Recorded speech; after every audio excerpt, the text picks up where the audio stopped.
સુરેન્દ્રનગરથી સમાચાર કે જ્યાં પેટ્રોલ પંપ પર થયેલી લૂંટના 4 આરોપી ઝડપાયા છે અને બાતમીના આધારે પોલીસે વાંકાનેર બાઉન્ડ્રીથી આરોપીઓને ઝડપી લીધા। થાનગઢના જામવાડી ગામે પેટ્રોલ પંપ પર લૂંટ થઈ હતી। 1 મહિના પહેલા આ લૂંટ થઈ હતી। લૂંટની રકમ સહિત રૂપિયા 2 લાખનો મુદ્દામાલ જપ્ત કરવામાં આવ્યો છે।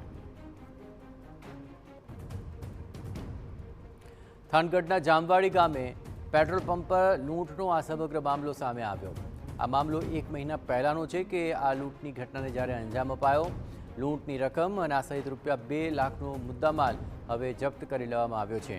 સુરેન્દ્રનગરના પેટ્રોલ પંપ પર થયેલી લૂંટમાં અત્યાર સુધીમાં કુલ 4 આરોપીઓને ઝડપી લેવામાં આવ્યા છે અને તેમની પૂછપરછમાં હવે મહત્વપૂર્ણ ખુલાસો થાય તેવી શક્યતા જણાઈ રહી છે।